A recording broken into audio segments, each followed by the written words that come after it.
1958 साल अमेरिकेतल्या एका मोठ्या लॅबमध्ये $20 लाख किमतीचा एक महाकाय कम्प्युटर काम करत होता। याच कम्प्युटरवर फ्रँक रोझनब्लॅट या प्राध्यापकाने एक चमत्कार घडवला होता।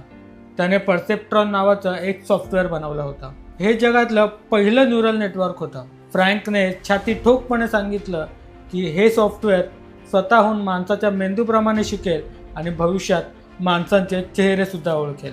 पण जगाला बदलणाऱ्या या शोधाचा प्रवास इतका साधा नव्हता। त्या काळातील एक दिग्गज संशोधक मार्विन मिन्स्की यांनी या संकल्पनेवर सडकून टीका केली।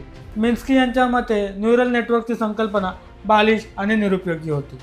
त्यांनी सिम्बॉलिक एआयचा पुरस्कार केला होता। मिन्स्की यांच्या विरोधामुळे परसेप्ट्रॉनची प्रचंड बदनामी झाली आणि त्याच्यासाठी येणारं फंडिंग सुद्धा थांबलं आणि एआयच्या जगात अंधार पसरला, ज्याला तंत्रज्ञानाच्या भाषेत एआय विंटर असं ओळखलं जातं। या एआय विंटरच्या नैराश्यातून एआयला कुणी बाहेर काढलं हे जाणून घेण्यासाठी पुढचा भाग नक्की बघा।